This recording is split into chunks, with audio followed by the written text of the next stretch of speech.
Kami dari kelompok 5 ingin menampilkan materi podcast kami yang berjudul tentang respiratory distress syndrome. Selamat menyaksikan.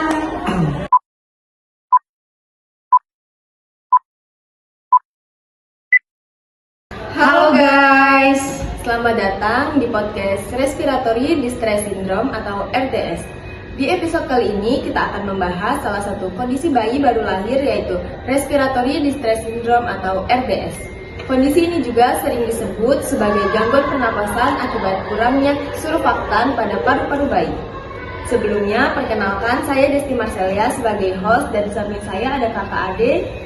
Halo semuanya. Sebagai pemateri, tanpa berlama-lama langsung kita mulai saja ya podcastnya. Oke. Baik kakak Ade, sesuai judul dari tema kita yaitu Respiratory Distress Syndrome. Menurut Kak Ade, apa sih Respiratory Distress Syndrome itu? Oke, menurut saya Respiratory Distress Syndrome adalah kondisi di mana paru-paru bayi belum dapat bekerja secara optimal karena zat surfaktan yang belum terpenuhi, tercukupi di dalam paru-paru. Nah, zat surfaktan ini adalah zat yang membantu paru-paru tetap mengembang saat bayi bernapas. Jadi kalau paru-paru itu kekurangan zat surfaktan, itu bisa menyebabkan bayi itu akan kesulitan bernapas. Seperti itu. Terus itu seberapa penting sih surfaktan untuk bayi itu Kak Ade? Ngomong-ngomong seberapa penting surfaktan pada bayi ya, pada paru-paru bayi, bayangin aja, kita ngebayangin paru-paru itu sebagai balon kecil yang kalau kita meniup balon yang benar-benar baru pasti akan keras dan susah mengembang. Nah, surfaktan itu bekerja untuk mengurangi gaya tarik antara dinding alveoli di dalam paru-paru ini sehingga paru-paru pada bayi itu bisa berkembang dengan mudah. Jadi surfaktan yang kurang pada paru-paru, nah akan menyebabkan paru-paru itu melekat dan sulit untuk membuka, yang akan mengakibatkan bayi itu akan menjadi sesak. Pada kondisi RDS ini tuh tanda gejalanya itu apa sih Kak? Kalau tanda dan gejalanya itu banyak ya. Biasanya gejalanya itu muncul sesaat hingga beberapa jam setelah bayi itu lahir. Nah, gejalanya itu yang sering kita lihat itu kepada bayi yang memiliki RDS ini, pernapasan bayi itu cenderung cepat, biasanya 60 kali per menit. Juga cuping hidungnya itu kembang kempis. Ada pula tarikan dada saat bayi menarik napas itu sangat dalam. Nah, pada saat bayi membuang napas, itu akan terdengar suara merintih.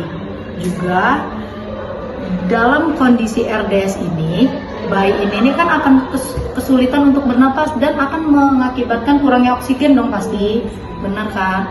Nah itu kita bisa melihat ciri-cirinya itu dari bibir bayi, daerah bibir bayi ataupun jari-jari pada kulit bayi itu akan kebiruan karena bayi itu kekurangannya oksigen. Iya.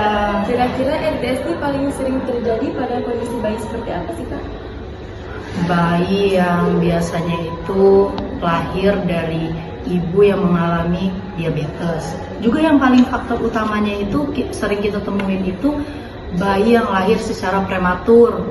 Juga bayi lahir dengan tidak ada enjana seperti sesar gitu kan. Ataupun banyak sih sebenarnya. Bisa nggak sih Kak RDS itu dicegah? Nah, ngomong-ngomong tentang bisa nggak RDS itu dicegah, RDS itu kan umumnya kan terjadi pada bayi prematur ya, karena paru-parunya belum cukup matang dan kekurangan surfaktan. Nah, maka langkah pencegahannya itu fokus untuk mematangkan paru-paru dong pastinya. Nah, sebelum lahir dan mengurangi resiko lahir prematur. Yang langkah paling utama itu biasanya dari pencegahan, kayak dari ibunya.